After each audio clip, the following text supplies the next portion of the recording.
নমস্কার, আপনারা দেখছেন এখন দাসপুর বার্তা কবি প্রণাম অনুষ্ঠান বিশ্বকবি পক্ষে চন্দ্রকোনা রবীন্দ্র স্মৃতি পাঠাগারে 7ই জ্যৈষ্ঠ বৃহস্পতিবার চন্দ্রকোনার গোসাইবাজার ও ইলামবাজার সীমান্তে রবীন্দ্র স্মৃতি পাঠাগারের ব্যবস্থাপনায় হয়েছে যথোচিত মর্যাদায় বিশ্বকবি প্রণাম অনুষ্ঠান।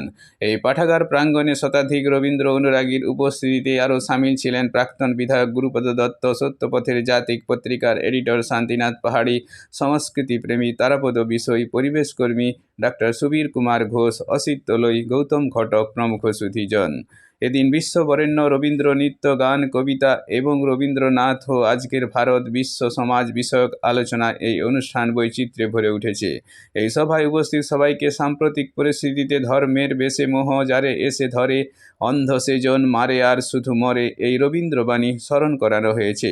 চন্দ্রকোনা থেকে আমাদের সংবাদদাতা ডাক্তার সুবীর কুমার ঘোষের সৌজন্যে রিপোর্টে শ্যামসুন্দর দলই। Like and follow with subscribe এখন দাসপুর বার্তা। এই দাসপুর বার্তায় যুক্ত হন, আলোর পথে এগিয়ে চলুন।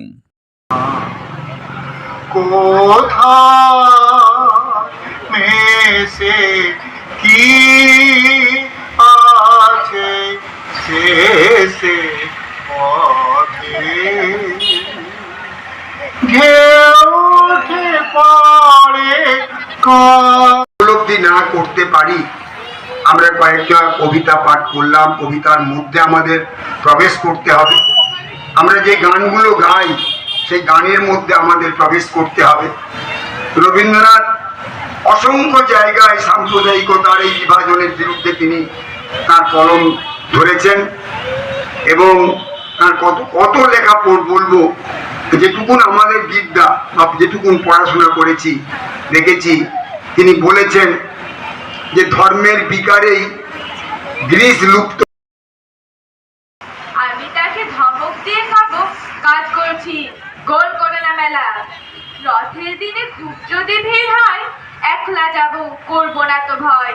মামা যদি বলেন ছুটে এসে হারিয়ে যাবে আমার কোলে চড়ো, বলবো আমি, দেখছো নাকি মামা হয়েছি যে বাবার মতো বড়। দেখে দেখে মামা বলবে, তাই তো খোকা আমার, সে খোকা আর নাই তো। আমি যেদিন প্রথম বড় হব, মা সেদিনে মানে না মানা।